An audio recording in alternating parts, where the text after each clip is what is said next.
Hi, I'm Ed Hazeldine. I'm here today to talk about some learning techniques for becoming a developer. I used to be a secondary school music teacher and have over the last couple of years made the transition to becoming a software developer.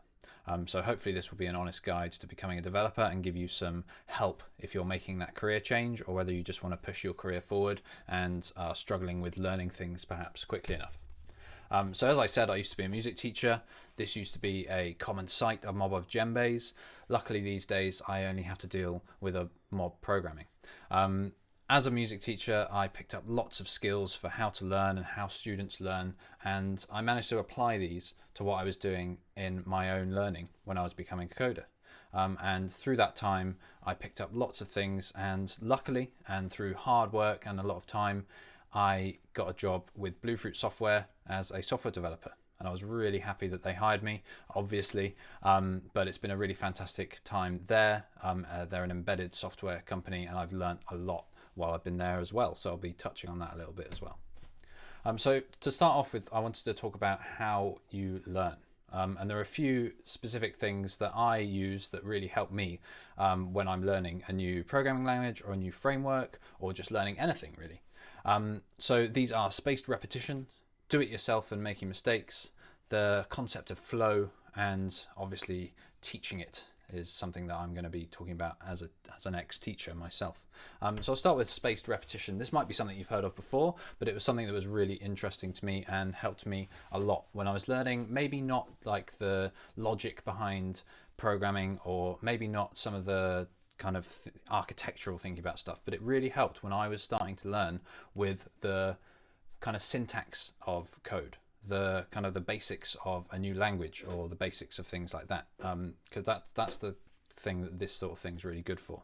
So say this green dot here, this is kind of, you've learned a piece of information, and then over time you will slowly forget it. So that red kind of curve going down, you remember for maybe a day or two some of the things that the lecturer said or the tutorial said, and then over time it gradually goes away, and then a few weeks later you probably can't remember anything of it, maybe one or two little points.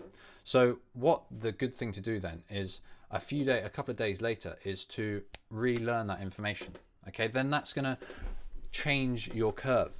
So now the orange curve, you're still kind of dropping off a lot there, but you're getting to a point where you've actually remembering quite a few more things over a period of time.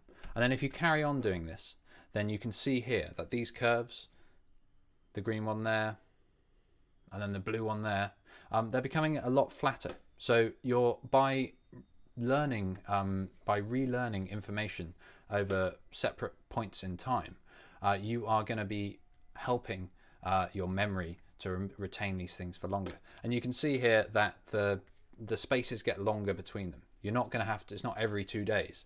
So the benefit of this is that after a few weeks, you'll only need to come back to this information maybe once a month or once every 6 months eventually, to keep it fresh in your mind and to keep your memory holding on to it. A really good way of doing this, and that I found, was with flashcards essentially.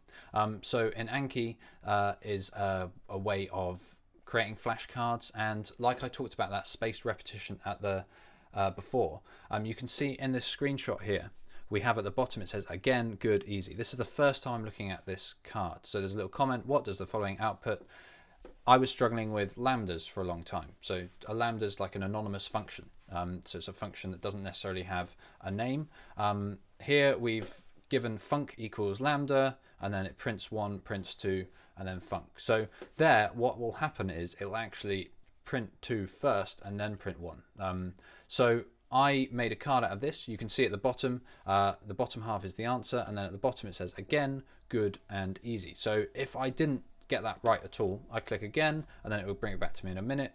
If I was pretty good at it, good, 10 minutes. If I thought it was easy, I knew it already, easy, and then I wouldn't have to come back to that information for 4 days. So Anki is kind of a way of creating your own flashcards and adding information in there. There's also some really good pre-made decks in there for things like Python, etc., and some of the more common programming languages as well. So I would definitely, if you're struggling with syntax, if you're just learning a new language, that's a really good way of remembering some of those keywords and some of that key syntax in there. Now, my second big point for learning is doing it yourself and making mistakes. So I spent a lot of time doing tutorials. I'd follow them blindly. I would start a tutorial, I'd just copy and paste essentially what was on the screen. Maybe I was even writing it out myself, but I wasn't changing anything about it. I would just use a tutorial, I'd follow it through. At the end, I'd have a nice little web app or whatever the tutorial was making, and it would look exactly the same as the one in the tutorial. And that made me think, and I thought, what am I actually learning from this? Am I learning just how to copy some instructions that someone's given me? Or am I trying to learn whatever the tutorial is teaching about? Am I trying to learn this new framework? Or am I trying to learn some of the basics of Python? So what I did is, when I do a tutorial now, I don't just follow it blindly. I change it. I will maybe just change the title of it. And even, I think once I changed the title of tutorial in my code, and then that caused loads of errors because I didn't realize that title was used in different places. I didn't realize that sometimes the name of the app was a variable name as opposed to being just the text. So by changing tutorials and making them your own, then you're going to gain a lot more from that. You're going to make those mistakes. So that's kind of my second point here, is you should not be afraid of making mistakes. At school, it was a really common thing for students not to want to engage, not to want to put their hands up, not to want to say anything in front of all the other kids in the class because they were worried that people were going to judge them for making a mistake. And that's a really bad habit to get into, and that's a really bad mentality to have. You need to make sure that you are making mistakes all the time, because if you make a mistake, you're going to learn so much more from it. It's going to trigger something in your brain that's going to say, right, what did I get wrong here? How can I change this? What am I going to do next time? Whereas if you go through that tutorial, you get it all perfectly all the way through. It's like your brain's probably not even paying attention, or you're not paying attention. You need to make sure that you are challenging yourself and doing things where you're going to make mistakes, because otherwise you're not going to notice what's happening and you're not going to learn from it. The best people always learn from their mistakes, and the best people make loads of mistakes. All those top coders, those top sports people, etc., they've all made thousands of mistakes in their lives. They've not got there by just getting through and being successful all the time. You see the success at the end, but to get there are many, many mistakes. My next point is about flow. So some of you may have seen this book here, national bestseller. It's about the concept of flow. Now, when I was at school teaching, not as a student, I was teaching secondary school music.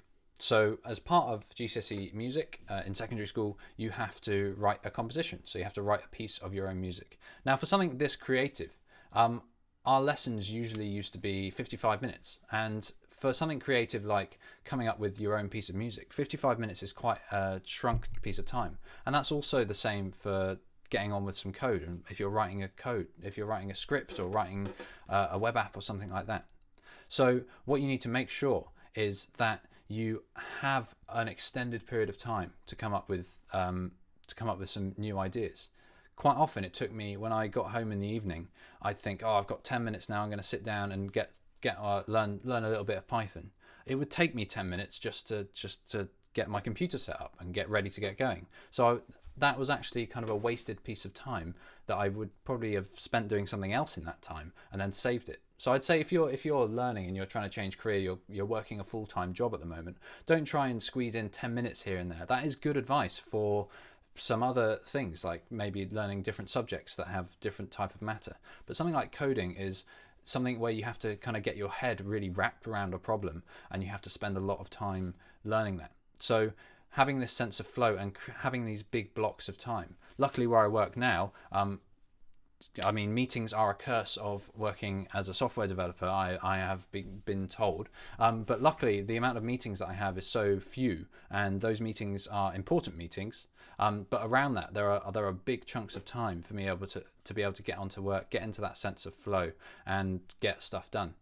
So if you are at home, you're learning, think, am I going to be able to just do 10 minutes tonight? You know what? That's probably not worth it. I'll either do some reading around the subject perhaps, but I'm not going to sit down at my computer and try and get some code written. What I'm going to do is I'm going to save that time up for when I've got a longer period of time. So I'd say, like, take it to the weekend or something. Say, oh, I'm going to spend 2 hours instead of spending 10 minutes over the course of 6 days every day. I'm going to save that and do a couple of hours or an hour at the weekend instead.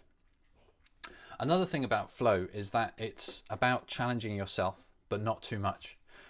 So you can get to a point where, and I was definitely there at one point when I was learning. I did the CS50 online course that kind of teaches the introductions to computer science. And there was a problem there that I must have spent 5-6 hours on. It went over a few days. I even at one point I was on the floor drawing out all the code in hand. I don't know why I did that. I just felt like I was so stuck that was the only option to me. It ended up I was missing out maybe a comma. I think that was the problem in the end. I was just missing out a comma from this piece of code, and the whole thing didn't work. But the idea was that was something that was achievable for me. I knew because I was doing this course that people had achieved it before. I knew that people in my sort of situation, that's where you're going to be pushing through, even though it's a bit of a challenge to you at the time and you've got no idea why it's not working. You're pushing through, and I achieved a lot of flow, even though I was trying to debug this problem, and even though I couldn't necessarily see a sight and end, but there was an end there, and I really felt like the more I pushed there, the more flow I was attaining. But you don't want it to be too hard either. You don't want to go cracking on with a really, really hard problem that you've just got no idea how to get started, no idea how to get any help on it, because that's going to be really tough. So you want to get in kind of the Goldilocks zone between like something really hard and something too easy. You don't want too easy stuff either, because you're not going to get into that zone. So if you're more interested in that concept, I'd definitely check out this book here. My final point about learning is teaching it. I mean, I was a teacher. I taught a lot of stuff, and while I was teaching as a music teacher, I learnt a surprising amount about music that I had not picked up at my university degree or during my A-levels. It's surprising when you teach some of the simple things, you realise that you don't actually understand them. You realise that you're trying to teach something to someone and they're not quite grasping it the same way that you understood it. So you're trying to explain it in different ways, and then you have to kind of really work around these fundamental things to be able to pick up that knowledge. So what I did when I was learning to code was I went on to a really great site called Exorcism. So Exorcism is a site that kind of pairs people learning with mentors. And not you wouldn't necessarily be stuck with a mentor for the whole thing, but it's just a set of coding problems that go from fairly easy to get really hard at the end. And for each of those coding problems, you will write your code, you'll submit it, and then you'll get some personalized feedback from a person who is essentially better at you than that language. So I started off learning, so this is a really good place to learn as well. So I started off in the Python track. I did the leap year problem where you had to work out whether a year is a leap year or not. And what I did was I learnt how to do that. I got some feedback. I changed my code a bit, and then I moved on to the next problem. But what you can do on Exorcism is you can mentor as well. So while I was moving on to the next problem, what I did was I signed up to be a mentor, and I went back and also started teaching that leap year problem that I just completed. Now that might sound a bit strange. You might be saying, Ed, why would you do that? That sounds like you probably don't have enough knowledge to go back and teach that. But that's a load of rubbish. I completed the challenge successfully. I got some feedback on it. I learnt about it. And then while I was teaching it, this is what I was saying before about people like learning things in different ways from each other. I had learnt how to do the leap year problem in my own way. And what I was doing now was finding out how other people solved it. Surprisingly, this is maybe like a two-line piece of code. The amount I must have seen maybe over 10, 20, 30 different ways of solving it from different people coming at it from different angles. And that really gets you to wrap your head around a problem and really understand the fundamentals of what's happening. So that was a really, really good learning experience for me, as well as just going through and doing each of those courses and each of those challenges. I also went back and taught them, and that is where I really started learning about. So if I would suggest anything today is go try and teach something to somebody. Maybe go on Exorcism, maybe sign up, do the first couple of problems, and then go and become a mentor for those. That's a really useful thing to do, and it's a really good way of seeing how other people learn and how other people approach problems. It gives you a wider mindset around the ways that you can solve coding problems, and it definitely did for me. So I also, while learning how to code, I made that career change. And it's not all just about learning to code. There's a lot of other things that come around it as well. You might just be a fantastic coder, but you might never apply to a job. You might not know how to interview, etc. And that's going to hold you back, even though you might be really good at coding. So there are a few things I'd suggest that kind of give you a wider breadth and a wider personality in terms of your technical career. The first thing I'd say is go to meetups. When I seriously decided that I wanted to become a coder, I kind of thought, what's one of the scariest things I might be able to do right now? I thought, oh, maybe if I went to a meetup and met some other people who actually knew how to code, that would be a pretty scary thing to do. So I thought, you know what, I'm going to sign up. I went off to one. It was really scary. I had a great time at the end of it, but walking in there timid, not knowing anyone, not really wanting to speak to anyone, that was a scary thing for me to do, but also showed myself that I was really ready to push to become better at coding and to really make this career change. And the good thing about meetups is that actually a lot of the people there were still learning themselves. Not everyone there was this top-notch developer that you could only dream about. There were a lot of people also learning. So it gave me a really good network of people in my local area. This was when I was in London. In my local area, of people I could just chat to, people we could do like pairing on problems that we were struggling with. So that was something I really suggest. And also the Cornwall Geeks, which is down in Cornwall. That is something that every time I came back to Cornwall to visit my family, I'd try and make sure I was there the last Thursday of every month so I could pop into that and have a chat with everyone. And it's just part of that, becoming that community, hearing about the sorts of companies that are around. And that's where I first heard about where I currently work, Blue Fruit. So definitely make sure you can, maybe not at the moment, don't go out and about, but once the lockdown is lifted, or if people are doing things online, I'd definitely try and get involved and get to meet and interact with other people in the community.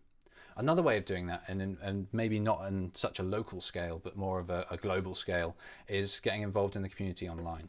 So there are a few really good sources that helped me become a developer and helped me learn when I was doing that. So number one, I don't know if you might have seen it on Twitter, is the hashtag 100 days of code. So the idea is that every day it gives you a little bit of accountability. You go onto Twitter, you post what day you're on and what you've done today, and then other people are generally really supportive, and you get likes and comments of people saying, well done, keep it up, or asking you questions about what you've done. So using that hashtag on Twitter was really useful for me. I think I only got to day 20, but it didn't really matter. It kind of gave me some accountability. It helped me keep track of what I was doing. Another one is free code camp. So especially if you're doing maybe some front end stuff, HTML, JavaScript, CSS, that sort of thing, that's a really good place to go and is a free learning resource. And as a matter of fact, none of the stuff I've mentioned so far you have to pay for. So Anki, free code camp, 100 days of code, Code Newbies, which I'll mention in a second, and Exism, they're all free platforms. So that's why becoming a coder is like, that is one of the things that initially interested in me. It seems like a lot of people can do it, and you don't need to necessarily have money, lots of money spent to actually make that career change. But back to the community here. So free code camp's a really good resource. They've got a great forum. Again, they've got a great community around it, things like Facebook groups, etc., where you can chat to other people learning. And then finally, Code Newbie was another one that really helped me. They have a weekly check-in on Twitter, so you can go in and they'll ask you what you're working on, how you're getting on. They'll give you some advice. They're really positive. All of these communities have been really, really positive, and is another one of the reasons that when I started this journey, it kept me going and gave me the motivation to think that I can actually do this. So I would definitely try and get involved in the community as much as you can, whether it's locally, going to your meetups, or in a broader sense online. Another thing I did a lot of, and I had a lot of commuting in London, as you might imagine, is listening to podcasts. So there's just a selection of some of the podcasts I listened to, some when I was learning and some when I just started my job. But those were a really good resource. Now, code is a very visual thing. A lot of it is written down, but there are some really good benefits to listening to podcasts. Now, some of them, like the Code Newbie podcast, are people explaining how they've transitioned or how they've started their career or things like that. So that's really good in terms of motivational things. Others like Talk Python or Testing Code or the Cynical Developer, they're more like technical podcasts, can you say? So while they might seem, you might think, oh, I don't want to just listen to technical stuff. It's actually really good to listen to and get absorbed in new words. And it's that absorption, and the same with the communities beforehand, is hearing things you wouldn't necessarily hear about before. And listening to a podcast, and I like the first few episodes I listened to of these podcasts, I didn't have a clue what was going on. They were saying all these words, and I didn't have a faint understanding of what was happening. But over time, I would hear them repeated again, and I'd hear people explaining what they meant, and I'd go out of my way to look up what they say, and that really helped when I was learning, and that really helped broaden my vision on what I could do in tech. As well as this, I've also strangely decided to start my own podcast. So what I decided to do was kind of transition my journey over the last 6 months or so. I think not even 6 months now. It's been a year that this podcast has been running. That seems crazy, but yeah, I think it was 6 months before I actually properly changed career. And every week I get, I kind of interview my brother, who's also in the tech career, Tom Hazeldine. He did a talk here last year on audio stuff. So I ask him a question every week, but really like fairly basic questions. So sometimes it's like, what's a variable, or how do you learn a new language, and things like that. But it's good to hear from him and other people as well who have been there and done this sort of thing, and I can learn from. So that was a really good way of, even though it was a little bit selfish, helping me learn. It was also a good way of hopefully helping some other people that are in the similar situation. It seems like quite a common thing for people to be changing career into tech because it's such a welcoming place. But that was a really good way of helping me gain some new knowledge as well. So getting started in a new career, it is hard. Once I finally got that job offer, I was quite scared, to be honest. But I was also really excited for it. It is a hard thing to do, starting a new career, especially when, I suppose, like me, I was the teacher. I was used to being the person in charge in most of the rooms all the time. I then came to this environment where I was kind of at the bottom of the pecking order, I suppose. I was the person that had the least amount of knowledge.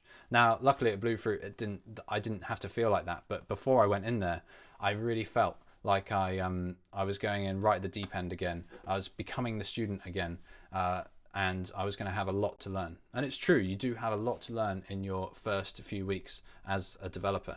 There is a lot that you have to take on board. There are going to be a lot of things that you haven't heard before, especially if you're coming in from a different career where you're maybe, like I said, used to being really confident about what's happening and who's doing what, but you're coming into this completely new environment and you don't have a clue. There are even though you've done all your listening to podcasts, you've tried to prepare as much as you can, there are still new words that are thrown around that you have no understanding about. And when I started, I thought that was just because I was changing career. I thought, wow, this is a lot going on here. I need to really knuckle down and understand all this new terminology, all these new processes.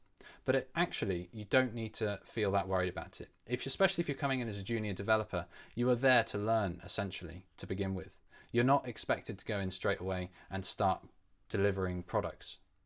You're there to pick up new knowledge, to become a better developer, and then after a few weeks, it's then when you start actually inputting into your team's code or your company's code.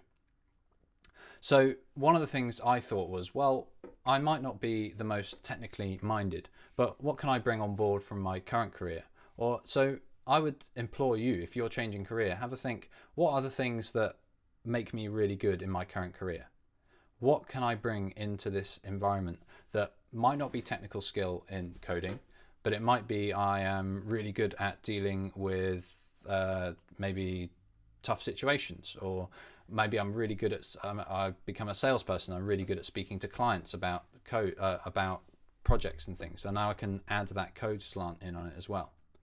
So I'd make sure that you really think about what you're currently doing and think about the skills that you already have outside of code that you can bring in and help with your new career. Also, make sure you ask for help. People are, on the whole, very friendly. People want to help you and want to see you succeed. For a long time, I was very quiet. I was kind of scared of asking to help almost. But then I just realized, you've just got to get in there and just ask, because there are going to be things that people don't know that you don't know. So they might just expect you to know something, but if you don't, you've just got to speak up and say, I don't actually know that. Like I've said, that I've just changed career. Like, that's a really good card to pull out and say, you've just changed career. I don't know what you're talking about at the moment. I'd really appreciate it if you could explain it to me. So don't be afraid of asking for help as well when you are starting a new job. So finishing up, this is what I'd like to say. Keep learning, make sure you learn something new, and teach someone. If you teach someone something new, you're helping them and you're also helping yourself. Whether you're currently a developer, maybe jump onto Exorcism and see if you can help some people with their coding. They're always looking for new mentors. Maybe if you are currently looking for work, make sure you keep learning, make sure you're getting involved in the community, make sure you're giving yourself the biggest opportunity possible to become a developer and get that career change that you really want. So thank you very much for your time. Thank you for listening.